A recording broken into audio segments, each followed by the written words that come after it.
મહત્વપૂર્ણ સમાચાર અમદાવાદથી બે બુટલેગરના ગેરકાયદેસર મકાનો પર તવાઈ સરખેજ નજીક સરકારી જમીન પર કર્યું હતું દબાણ। વર્ષોથી સરકારી જમીન પર આલીશાન ઘર બનાવી દીધા હતા। ઘરમાં જે બુટલેગરો કરતા હતા દારૂનો વેપલો। ઉદયસિંહ અને શંકરલાલ નામના બે બુટલેગર સામે પોલીસ ચોપડે નોંધાયેલા છે અનેક ગુના।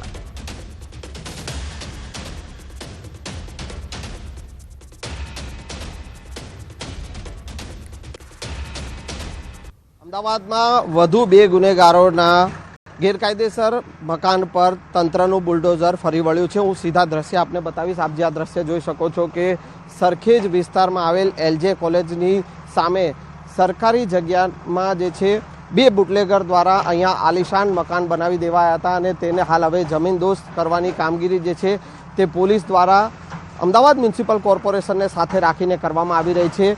ઉદયસિંહ અને શંકરલાલ ધીરાવત આ બંને બુટલેગર જે છે કે તેઓ અહીંયા ઘરમાં જ દારૂનો જે છે વેપલો કરતા હતા અને તેઓએ વર્ષોથી આ સરકારી જગ્યા પર આલીશાન મકાન બનાવી દેવાયા હતા અને આ બે મકાનો જે છે તેને તોડી પાડવાની કામગીરી કરવામાં આવી રહી છે। આ બંને ગુનેગારો જે છે તેઓની સામે એટલે કે ઉદયસિંહ ધીરાવત સામે 17 જેટલા ગુનાઓ જે છે તે નોંધાયેલા છે। તેના પરિવાર સામે પણ 10 જેટલા ગુના નોંધાયેલા છે।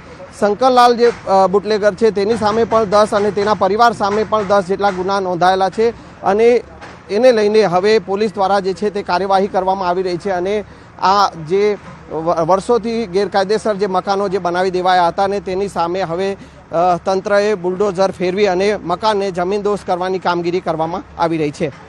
કેમેરામેન નિલેશ સોસા સાથે સંજય ટાંક, ન્યૂઝ 18 ગુજરાતી, અમદાવાદ।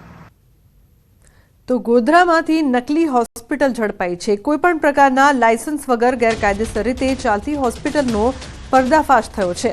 માન્યતા પ્રાપ્ત તબીબી ડિગ્રી વગર હોસ્પિટલ ચલાવતા તબીબની પોલ ખુલી। પંચમહાલ